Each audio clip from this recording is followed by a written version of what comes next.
I'm Rachel Lynn, 34, an oncology nurse and the eldest daughter in a family that never really saw me.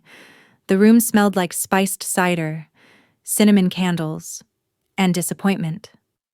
My sister's living room had been transformed into a Pinterest-perfect Christmas morning. Pine garland wrapped the stair rails. Stockings monogrammed with gold script hung evenly from the mantel. My parents were already seated on the beige sectional. My brother-in-law balanced a camcorder, and my little nieces sat crisscrossed on the carpet, squirming with anticipation. Everyone was there except me. Or maybe I was. Just not really there. Okay, let's do family photos. My sister Kelsey beamed. Everyone come in close. Mom, Dad, you too. And kids up front, I stood off to the side, one foot still in my boots. My coat was folded over my arm. No one had acknowledged me when I walked in 5 minutes earlier, late from a long shift.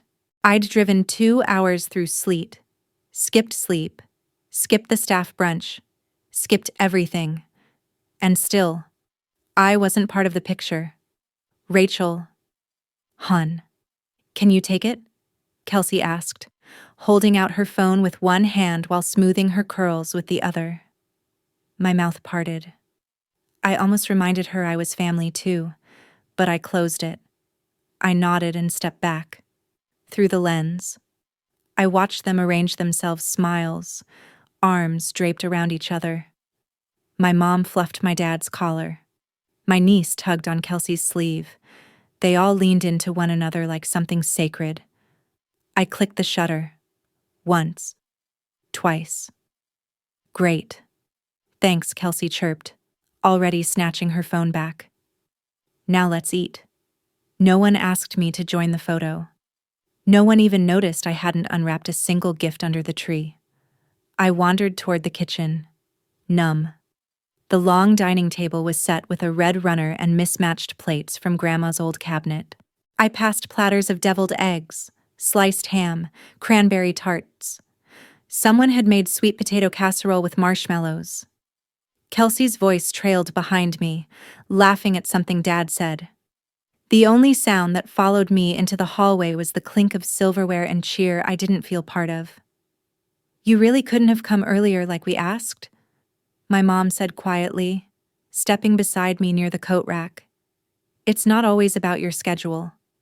Rachel, it's family. I had a patient go into septic shock at 3 a.m. Mom, I replied softly. I stayed until they were stable. I didn't get off until I'm just saying. She cut in, shaking her head.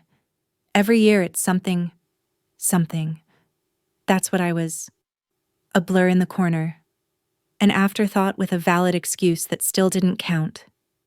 If you've ever been through something like this when showing up, still feels like being invisible, drop a comment or let me know where you're watching from. Hit like or subscribe if family drama ever made you feel like a stranger in your own story. I turned to leave. I didn't plan on staying for pie. I didn't even plan on staying for grace. My keys were already in hand when a firm voice echoed from the front hallway. Excuse me, the woman said, stepping through the open door, shaking snow from her coat. Is Rachel Lynn here? Everyone looked up from their seats. My mother frowned, unsure. Kelsey blinked. Rachel, the woman repeated. She was in hospital scrubs beneath her parka, a badge clipped to her breast pocket. Her tone reverent but loud enough to silence the room. You're the one who donated the liver. I just came from the ICU. Your match, it saved the girl. She's stable, breathing on her own, and her parents asked me to tell you. Thank you. Silence dropped like a curtain. I hadn't told them. I hadn't told anyone. Every head turned to me, every face, wide-eyed, mouths parted, even Kelsey. The last sound before everything stopped was the gentle click of a Christmas ornament falling from the tree. And in that stillness, for the first time that day, everyone saw me. I don't know what startled them more, the word donated, or the fact that someone from a hospital had walked into their Christmas. Kelsey was the first to speak. Wait. What do you mean? What liver? The nurse gave me a look, the kind we exchanged at the hospital when family members asked questions we couldn't legally answer.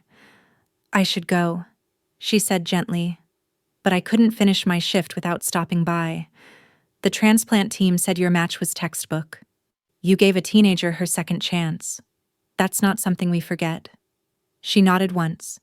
Then she was gone. Just like that. The front door clicked shut behind her. Everyone was staring at me. You gave your liver, my dad asked slowly, rising halfway from the couch. A portion? I said, setting my coat down. It regenerates. My mother's hand flew to her chest. But how you didn't say anything. Rachel, that's surgery. That's dangerous. I finished. Yeah, I know. I signed the forms. I've seen the worst of it. Kelsey's mouth opened, then closed. Her eyes darted between my parents, then back to me. Why didn't you tell us because of this? I said quietly, gesturing around. Because everything always has to be about us.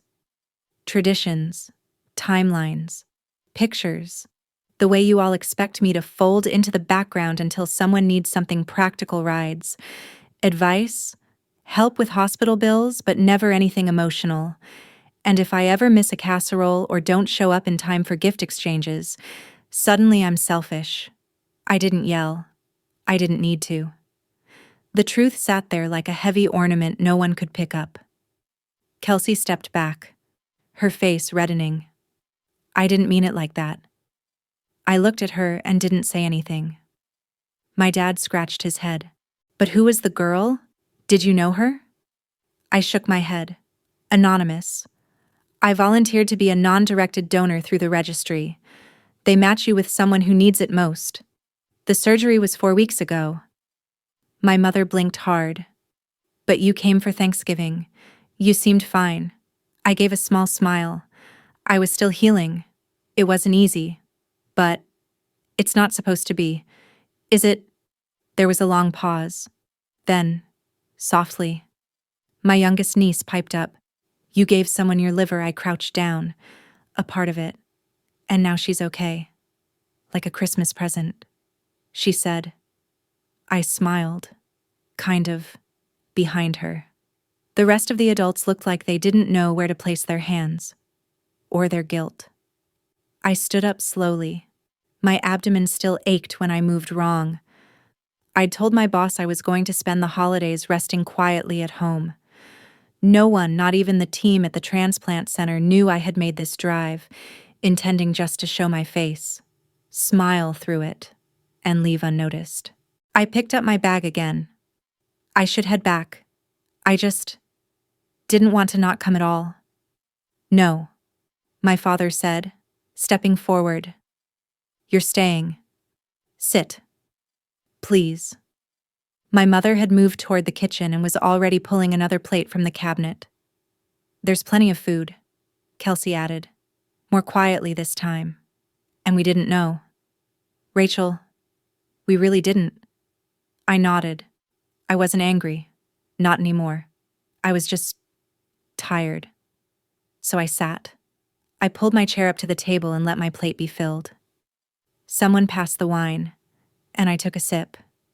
Even though I shouldn't with the meds. I pushed mashed potatoes around my plate and tried not to wince when laughter resumed lighter now. Unsure. Like the room itself had flinched and didn't know if it was okay to smile again. They asked a few more questions during dessert. Simple ones. Not enough to understand the weight of waking up in post-op with a breathing tube, or the strange, solemn joy of knowing you were hurting for someone else's survival. But they asked, and I answered.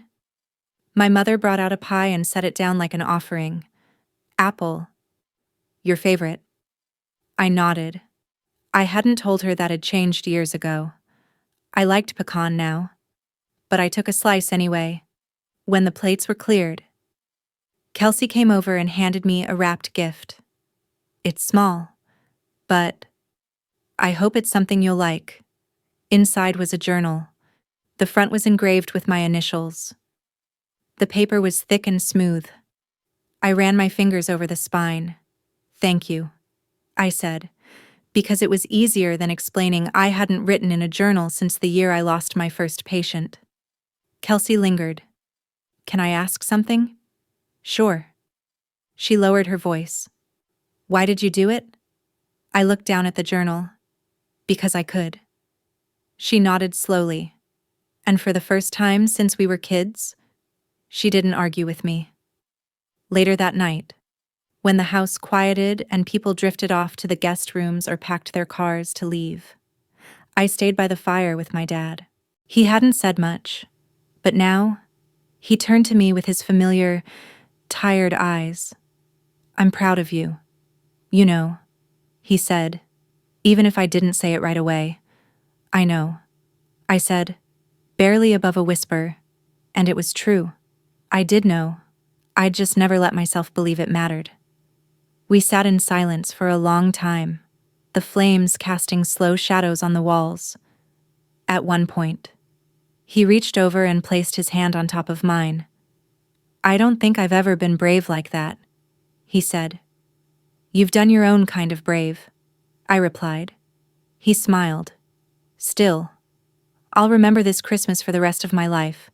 I looked into the fire. "Me too." Then, quietly, I added, "Not because of the liver, because someone finally saw me, and in that moment, we didn't need anything else. Just warmth, just quiet, just a little room to exist." I didn't stay the night. The guest room smelled like vanilla plugins and felt too quiet. Kelsey had changed the sheets and left a chocolate on the pillow, and I appreciated the gesture. But my body needed something else, space, maybe, or distance, or just my own bed and a silence that didn't feel borrowed. So I left around 10, when the house had gone mostly still.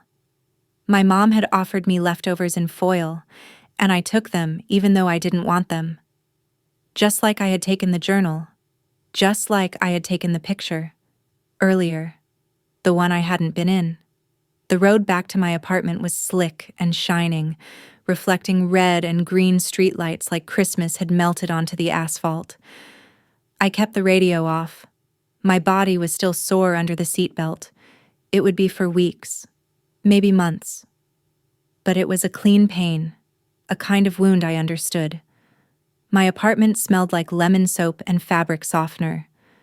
I peeled off my clothes and dropped them straight into the laundry basket. I stood in the shower longer than I needed to, tracing the faint line of the scar below my ribs. It was healing well. No infections, no fluid buildup. The doctors had called me a textbook recovery. Still, there were moments I couldn't ignore the weight of what had been taken and what hadn't been given. I curled up on the couch in oversized sweats and scrolled through my phone. No new texts, just a group chat photo from earlier in the day, labeled Family Xmas, where I wasn't tagged. I stared at it for a long moment. Then I deleted it. I didn't cry. I didn't get angry. I just turned the screen off and let the dark wrap around me. 3 days passed before I went back to work.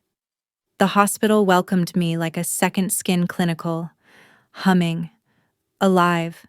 It smelled like antiseptic and too much coffee. Every hallway felt familiar. The shift board still had my name on it in dry erase marker, though someone had added a little star beside it in blue. "Back from your secret mission," Juno teased from behind the nurse's station, twirling her pen. I smiled faintly. "You could say that. How's the pain manageable? How's your mom taking it?" She added, more gently this time. I paused. "Surprisingly well. I think the shock bought me some grace." Juno laughed softly. "Funny how families only understand things once a stranger claps for you." That stayed with me. All day. I moved through patient rooms like I always had, charting vitals, changing IVs, adjusting pillows, brushing sweat-matted hair from unconscious foreheads. But there was something different in me now. Something heavier and lighter at the same time. At noon, A quiet knock came to the break room door. It was Alicia from the transplant department. "You have a visitor," she said, tilting her head toward the hallway. I wiped my hands on a paper towel and followed her out.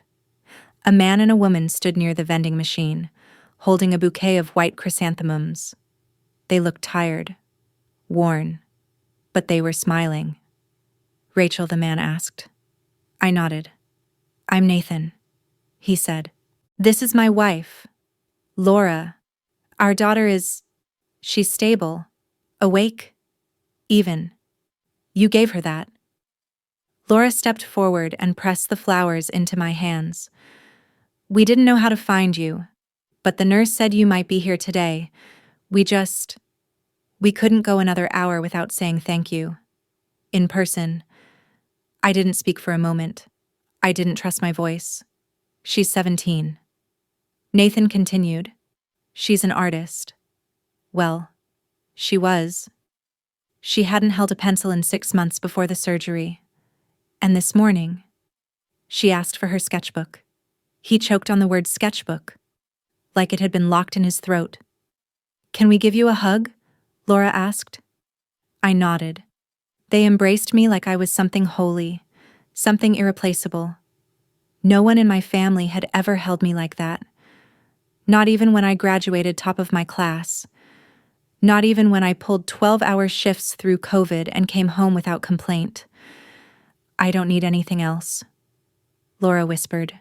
"You've given us more than we ever dreamed of." When they pulled away, Nathan handed me a card. Inside was a photo of their daughter, pale, thin, smiling, holding a sketch of a tree with veins for roots. On the back she'd written, "Thank you for the breath I didn't know I'd get to take." I clutched the card like it might fly away.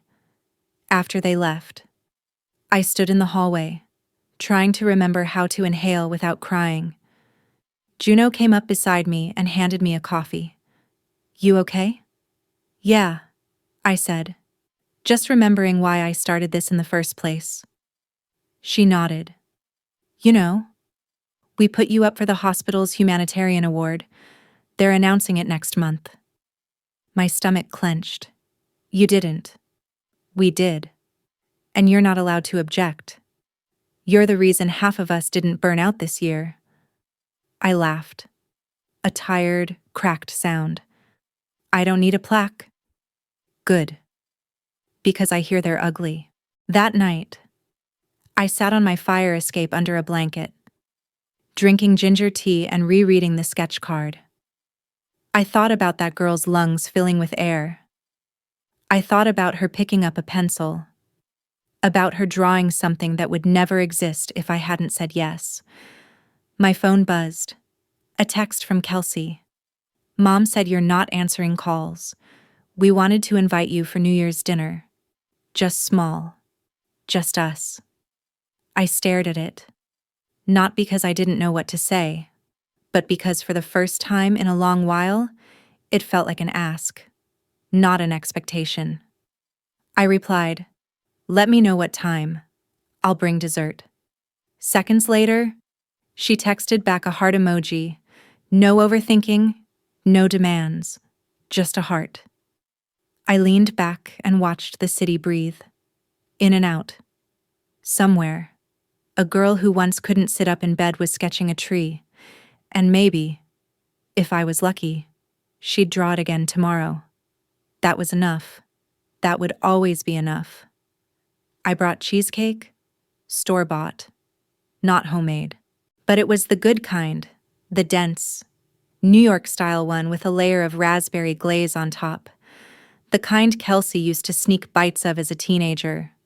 One forkful at a time, until the whole thing mysteriously disappeared and we all got blamed. It felt strange, standing in front of her door again less than a week later.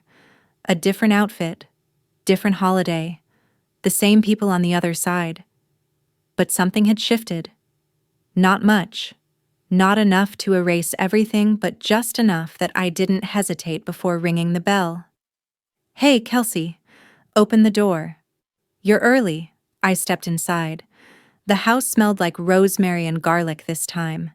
There were fewer decorations, no stockings or reindeer mugs, just soft candlelight and a set table with cloth napkins folded into triangles. I figured I'd beat the cousins. I said, "Avoid the driveway shuffle."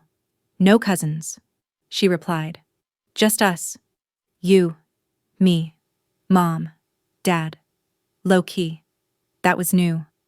I handed her the cheesecake. "For the record, I'm guarding this one."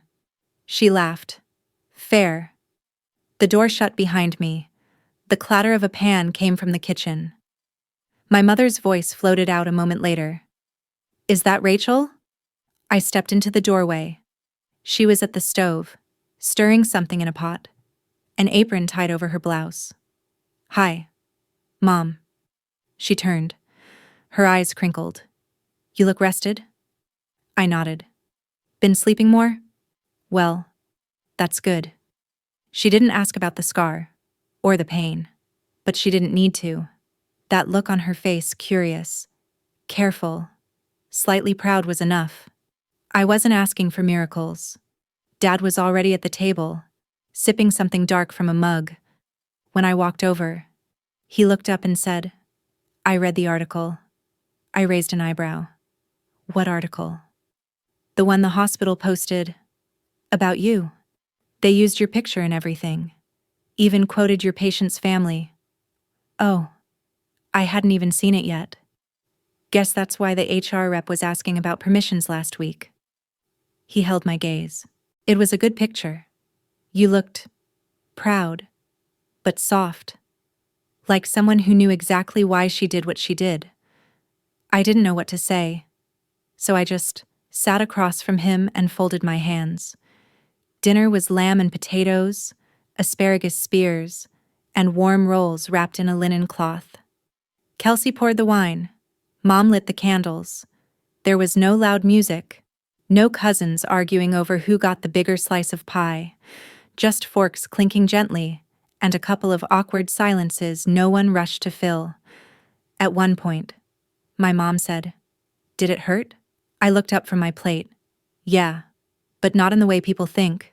She nodded, eyes steady. "Still, I'm glad you're okay." "Me too." And somehow, that was the conversation. No tears, no dramatics. Just two women, one who raised a daughter she never fully understood, and one who stopped expecting her to. Kelsey passed the rolls again. Dad asked about my schedule. My mother mentioned maybe hosting a smaller Easter this year, if that's easier for everyone. And I realized they were trying, really, trying not to go back to the way things had always been. And for once, I let myself lean into it. We ate cheesecake around the living room coffee table, watching a documentary about people climbing some frozen peak in Patagonia.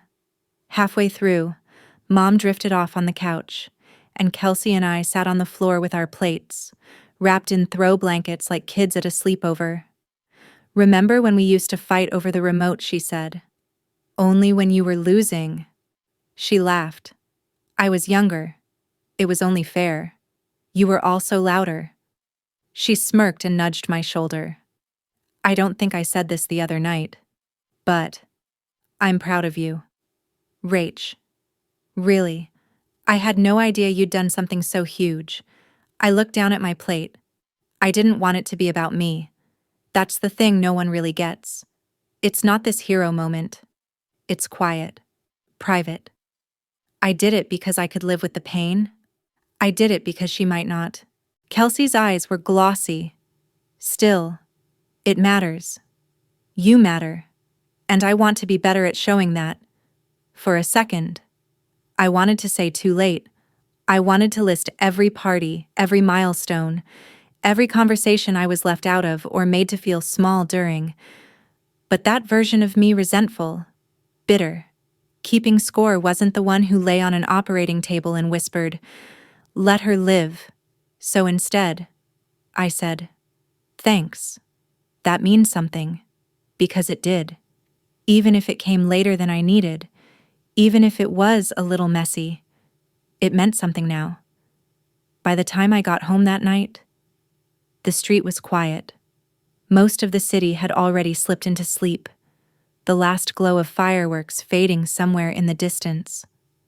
I brushed my teeth, crawled into bed, and lay there staring at the ceiling, my hand resting absently over the fading scar beneath my ribs.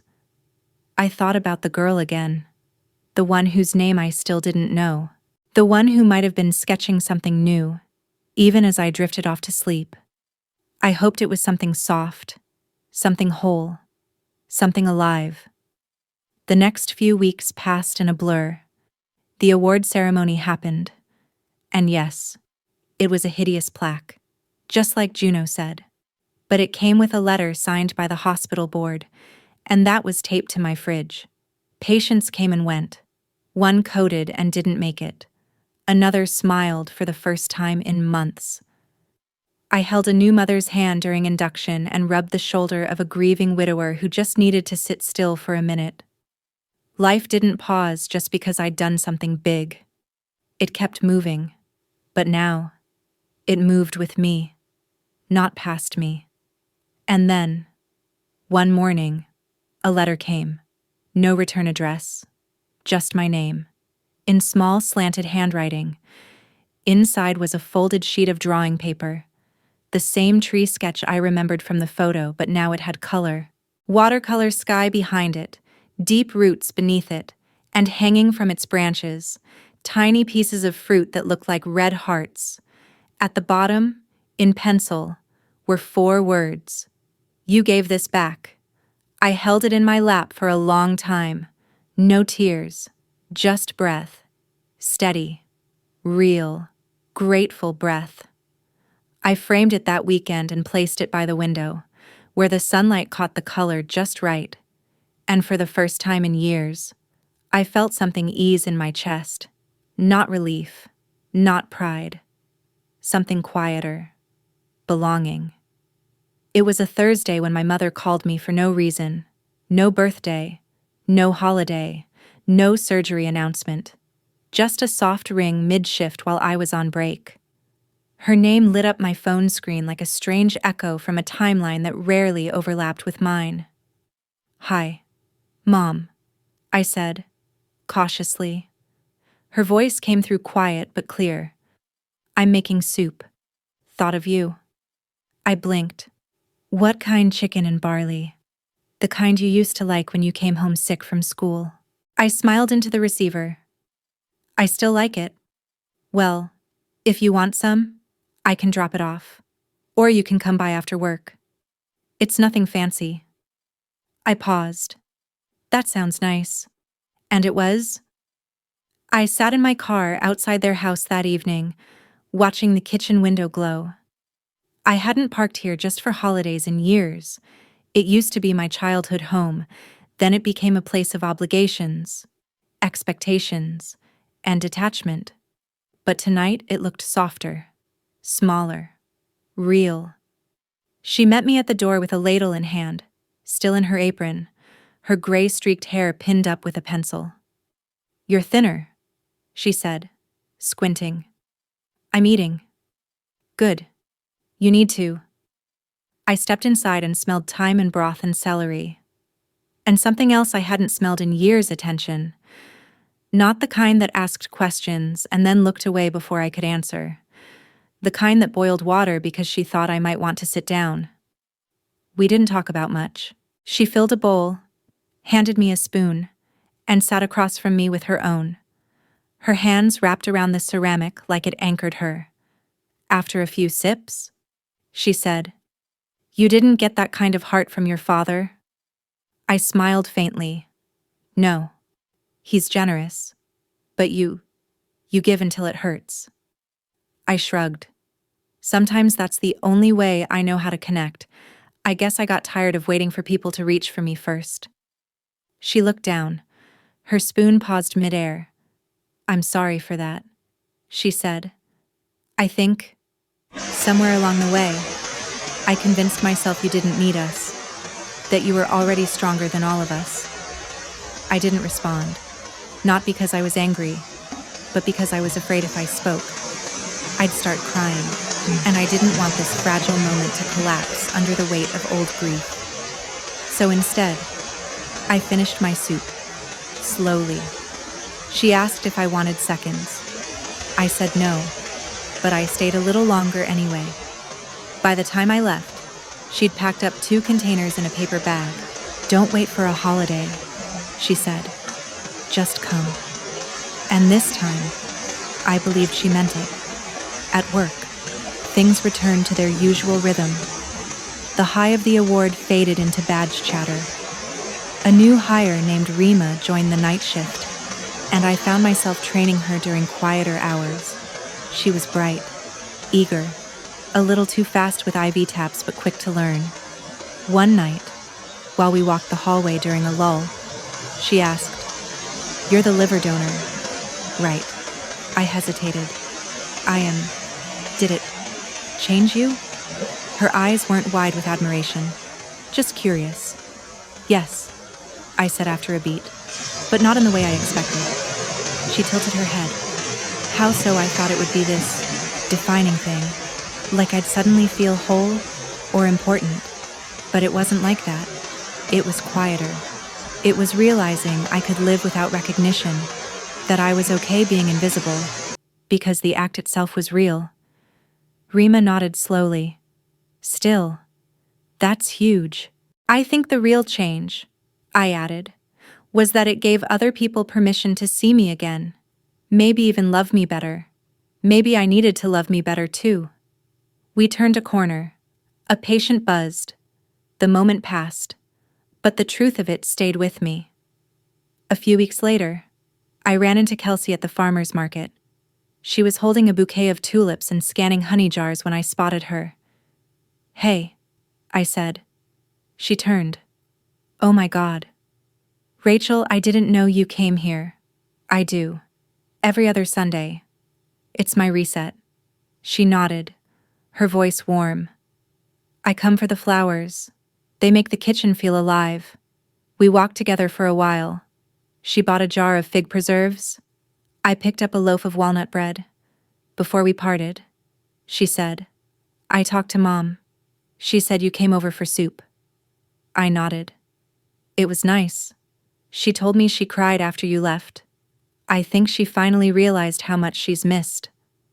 I looked down at my paper bag. We all missed something. Kelsey shifted. "Would you ever want to come to Nora's dance recital? She's been asking about you."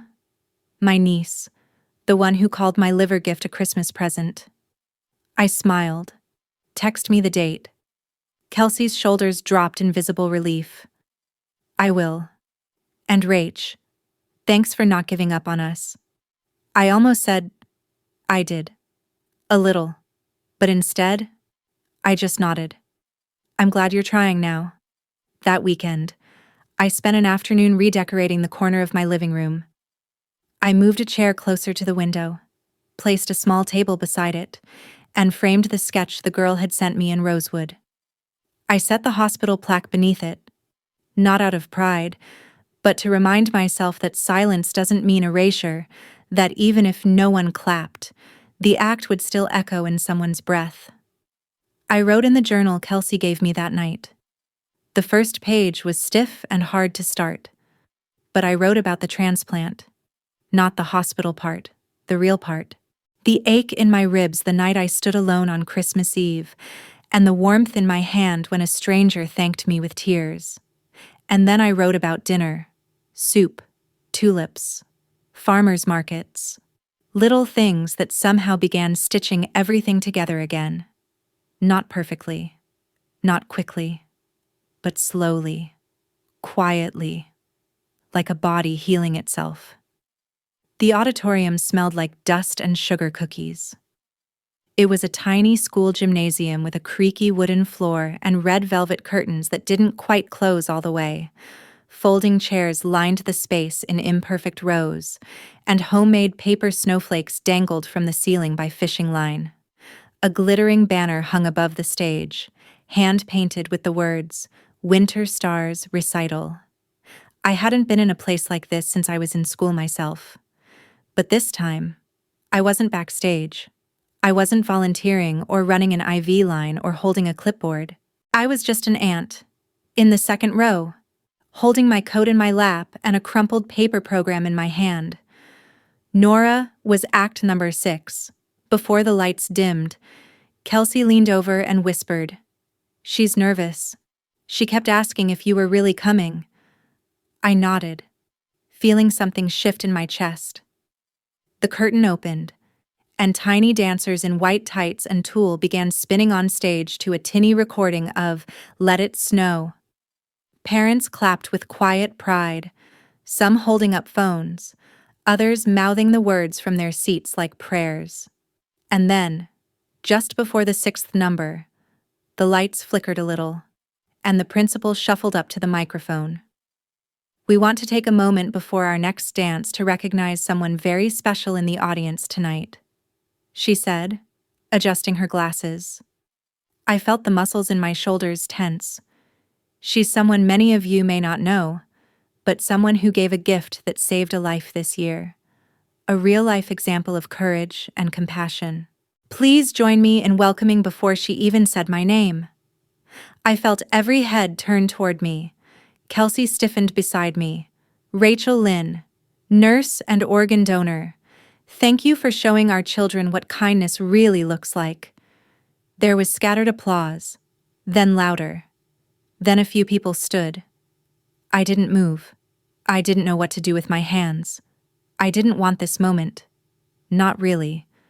But I also didn't want to shrink from it. So I stood up slowly, gave a small nod, and sat back down as quickly as I could. A man 2 rows behind me murmured, "Wow." A woman near the aisle wiped her eyes. No one clapped too long. It wasn't performative. It was quiet, gentle, just like the act itself. And then the music started. Nora ran onto the stage in a silver dress, her hair in 2 tight braids. She spotted me almost immediately. Her eyes lit up. Just for a moment, and then she began to dance. Her movements weren't perfect.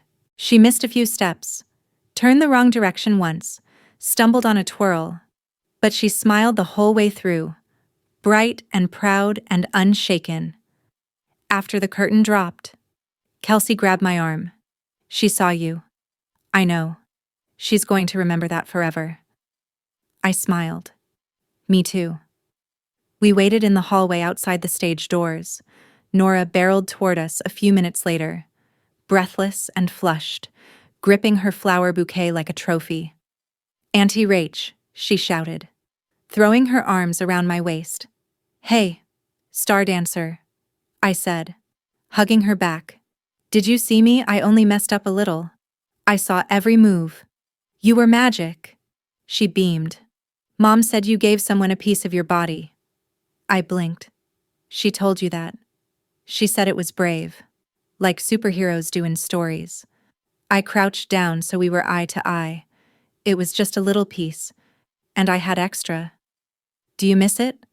I thought about the scar, the soreness that still lingered on damp mornings, the months of waiting and wondering if it had been enough. "Not even a little," I said. She reached into her flower bouquet and pulled out a tiny silver ribbon. "This is for you," she said, "because you helped someone breathe, and because you came." I took it. I don't think I've ever held anything more carefully in my life. Later, in the car, Kelsey leaned her head against the window as we waited for the traffic to clear. "Mom cried again," she said suddenly. I glanced at her. "At the recital, no. Yesterday. She was watching this medical documentary, something about bone marrow donors. And she said she never realized how much courage it takes to walk into a hospital knowing you'll walk out in pain." I nodded slowly. "It's not just physical." "No," she said. "It's not."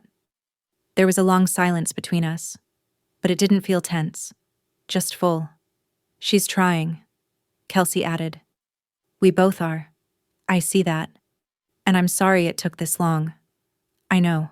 She looked at me then, for a long time, and in that glance, I saw the sister I used to build blanket forts with, the one I used to braid hair for, and steal gum from, and fight with over who got to sit by the window. I should have made more room for you, she whispered. All those years. I could have listed every moment she didn't, but instead, I said, "You are now," and it was enough. At home. I pinned the silver ribbon to my coat pocket. It caught the light every time I moved, like a soft little reminder that some things stay. The next few days felt quiet in a good way. My mom called again to ask if I wanted to help her with spring planting in March. Kelsey sent me a picture of Nora drawing a stick figure nurse with a superhero cape. Rima at work got her first official patient compliment, and one night, as I was leaving the hospital, I walked past the transplant wing just as a gurney rolled by, headed to recovery. The woman on the bed was young, pale, barely conscious. Her parents walked beside her, holding hands. I didn't stop them, didn't intrude. But I stood there for a long moment, listening to the soft wheels against the floor and watching the shadow of her drip line sway as she disappeared down the hallway. And I smiled. Because somewhere, someone had said yes. Somewhere, someone else had lived. And sometimes, that's all the story needs to be. It was a rainy Sunday when I finally visited the transplant center again, this time not as a patient, not as a nurse, but just as me. The building hadn't changed. Same beige linoleum tiles, same overwatered ficus in the lobby. The receptionist didn't recognize me, but she gave me a visitor badge when I told her I had come to drop something off for the coordinator. I had brought a copy of the Drawing the Tree with Heart-Shaped Fruit. I'd made a print of it, framed it, and added a small handwritten note at the bottom. There are no small gifts when they grow into second chances. Do you want me to write your name on the card? The receptionist asked. I hesitated. No, I said. Just tell her it's from a grateful donor. She nodded, eyes soft, and turned toward the back office. I stood in the lobby a moment longer, not quite ready to leave. A family sat on the plastic chairs near the windows, a father wringing his cap in his hands, a teenage girl with IV tape still on her arm, and a younger brother who was fast asleep against the wall. They looked exhausted in the way I recognized immediately. Waiting exhaustion. Pre-surgery exhaustion. The kind that builds in the space between hope and fear. I thought about saying something, but I didn't. Instead, I slipped the ribbon from my coat pocket and left it on the side table, beside the stack of organ donor pamphlets. A quiet offering, without explanation. Then I walked out. The rain had softened into mist, and the streets shimmered like they'd been washed clean. As I drove home, I caught myself humming without realizing. Something Nora had sung under her breath after the recital, half a Christmas tune, half her own melody. It stuck with me, not like a song, but like a thread. When I got home, I passed the mirror by the entryway and stopped. For the first time in months, I didn't look tired. There were lines around my eyes. Yes, my hair was in its usual work bun. My sneakers were damp from the rain. But I didn't look worn out. I looked present. Like someone who'd finally come back into focus. I changed into dry clothes, made tea, and sat by the window. The framed sketch of the tree was still there, but beside it now was something new. Nora's ribbon, looped into a heart and taped to the corner of the glass. The phone buzzed on the table. Kelsey, you free next weekend? Nora wants to do a girls' night, her idea. Pajamas, popcorn, silly movies. You in? I stared at the screen, then typed back, absolutely, but only if we watch something ridiculous. Her response came instantly. Deal. Nora says she's picking the movie. I'm scared. I laughed aloud. A real one. No bitterness on the edges. Later that evening, I dug through an old box in the closet one I hadn't opened since my 20s. Inside were nursing textbooks, birthday cards from college friends, a few faded photos of me and Kelsey in matching swimsuits at the lake. At the very bottom was something I hadn't seen in years, a letter I had written to myself the day I passed my boards. I unfolded it carefully. The ink had smudged in places. Dear Rachel, you're about to enter a world where people bleed in front of you and expect you to know what to do. You'll feel helpless more times than you'll admit. But you'll also witness miracles, quiet ones. You'll carry stories inside your chest that no one else will see, but that doesn't make them any less real. Stay soft. Stay steady. You're stronger than you think. P.S. Call your mom more.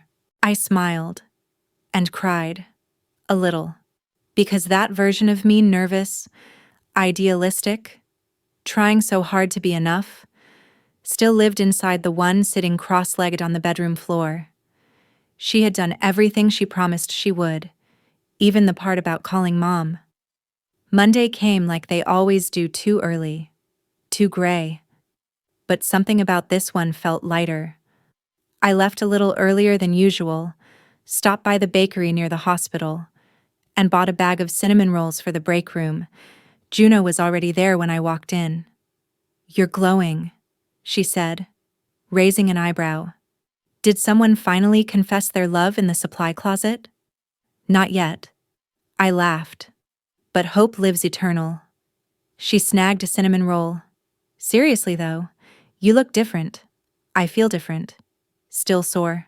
Sometimes. But I don't mind it anymore. She chewed thoughtfully. Do you think you'll do it again? Not the surgery. I mean, the big, quiet act of giving. I thought about it. The answer wasn't easy.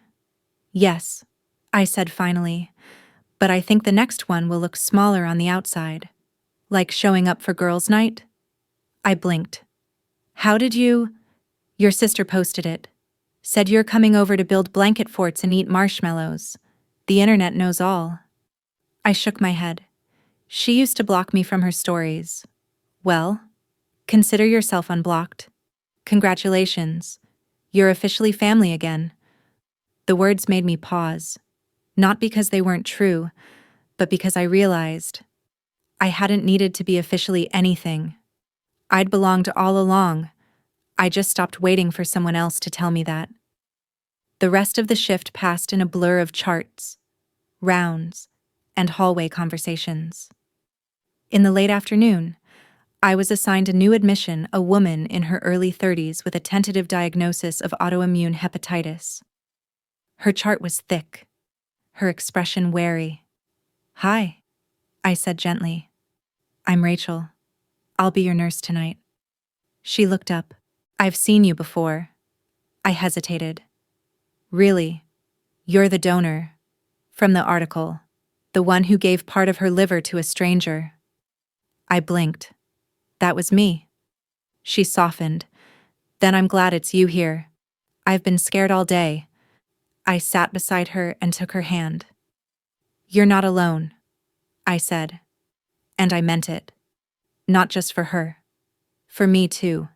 Because somewhere along the way, between the surgery and the silence, the applause and the absence, I had found a way back not just to the people I loved, but to the version of myself that believed love didn't have to be loud to be real.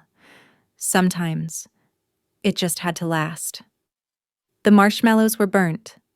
Kelsey had put too many on the baking sheet. Nora had turned the oven to broil without telling anyone, and now the kitchen smelled like charcoal dipped in sugar. We opened all the windows, laughing so hard we didn't even bother cleaning the tray right away. That's it, Kelsey said between coughs. I'm never trusting a 9-year-old with temperature control again. Nora, completely unbothered, was already setting up a blanket fort in the living room. Pillows were everywhere on the floor, stacked on chairs, one wedged under the coffee table leg like an afterthought. I sat cross-legged on the floor with a bowl of popcorn and watched as she built her little world out of old quilts and fairy lights. Kelsey turned off the main lamp and the room glowed a soft amber. The TV was paused on some animated movie I didn't recognize, something with dragons and a glittering island. Nora insisted it was a masterpiece. "Can I show you something?" she asked suddenly, crawling over with a large sketch pad in her arms. Of course. She flipped through pages of messy stars, cats in tutus, and a few scribbled portraits that I couldn't quite identify. But on the last page, she paused and held it out. It was a tree, big trunk, swirling branches, and a canopy shaped like a heart. On one of the limbs, she had drawn two small figures, one sitting, one reaching. "That's you and the girl you helped," she explained shyly. "I don't know what she looks like, so I made her happy." My throat tightened. She'd love this. I can draw one for her, too. "If you ever meet her, maybe one day," I said. "But this one's perfect." Kelsey sat nearby, wrapping a blanket around her shoulders. "Nora's been drawing trees nonstop since you told her about the transplant. Every single one has little hearts in the branches. It's her new thing," Nora added, "because you grew something inside you, and then gave it away. That's like magic." I didn't know what to say to that. So I hugged her, and for a moment, I wasn't a nurse, or a donor, or a woman who used to sit at the edge of family photos. I was just Aunt Rachel curled up in a blanket fort, holding a child who believed I'd done something magical. Later, after she fell asleep under a tangle of pillows and fairy lights, Kelsey and I sat on the back porch with mugs of chamomile tea. "She's obsessed with you now," Kelsey said, smiling softly. "I mean it. She brought your name up at school. Told her teacher her aunt was a real-life hero." "I'm not," I replied. "You are to her." I let the quiet settle between us. The porch light buzzed softly. Somewhere in the distance, a dog barked. There was no rush to say anything. And that, more than anything, told me how far we'd come. "You were right. You know," she said after a while. "About what? About how we used to treat you? Like a utility, like someone to call when we needed help, but not someone to celebrate when you just showed up." I stared into my mug. It's not that I didn't notice. I admitted. I did. All the time. I know. I think I stopped expecting anything back. And then, when the transplant happened, I don't know. I didn't want praise. But I also didn't want to feel like I had to keep hiding the best parts of me to be tolerated. She nodded, slow and quiet. "I think we were afraid of how much you didn't need us," she said. I looked at her. "But I did." I said simply. "Just not in the way you all assumed." "I'm learning," she replied. "We both are. And Mom, too." She cried again this morning, just reading an article about a kid getting a donor heart. It's like the world cracked open for her. We sipped our tea in silence after that. When I left that night, Nora stirred slightly under her blanket cocoon and murmured, "Don't forget your tree." She'd slipped the drawing into my bag. I promised I wouldn't forget. The next day, I hung it in the hallway outside my bedroom right beside the other framed sketch. One was full of color and watercolor sky, the other, wild with imagination and glitter glue. Both of them drawn by girls I'd never stop carrying. Spring crept in slowly. I spent more time with my family. Not constantly, not like we were making up for years all at once, but in small ways. A lunch here, a walk with Mom at the park, Nora calling to tell me about a tooth she'd lost, or a test she passed. And no one forgot to invite me anymore. At the hospital, things moved on. The award plaque was replaced with someone else's name the next quarter. I didn't mind. I still had the card from the girl's parents, the sketch, the memory of her breathing on her own. That stayed with me far longer than recognition ever could. Rima got promoted to full-time, Juno went on vacation and brought me back a ridiculous keychain shaped like a liver. I hung it in my locker next to a photo of my staff team, all smiling like we hadn't worked through a year of chaos. One night in late April, just as the cherry blossoms began to fall, I got a letter, typed, neatly folded, no return address, but I knew who it was from. Dear Rachel, I've started drawing again, not just trees, people, the world, myself. They told me your name. I hope that's okay. I've whispered it a few times, like a secret I'm still learning how to hold. I don't know how to explain what it feels like, having part of someone else inside you. But sometimes when I take a deep breath, I imagine it's yours too, and that makes me feel less alone. I want you to know, I'm going to live the most I can, for both of us. Thank you for showing me what courage looks like before I even knew what survival meant. With all my heart, Camille. I folded the letter slowly. My hands trembled. Then I walked over to the tree in the sketch, the one in the hallway, and I added a note beneath the frame. It said, "Her name is Camille, and she breathes." I didn't cry. I just sat for a long time on the floor, my back against the wall, letting the quiet fill the room like the sound of lungs expanding. Later that week, I walked to work under a soft gray sky. I passed the coffee shop and bought an extra muffin for Rima. I waved to the woman who sells flowers on the corner, and she handed me a daisy for free. And in the middle of it all, I realized no one was calling me selfish anymore, and even if they did, I wouldn't believe it, because I knew what I had given, and I knew who I was now.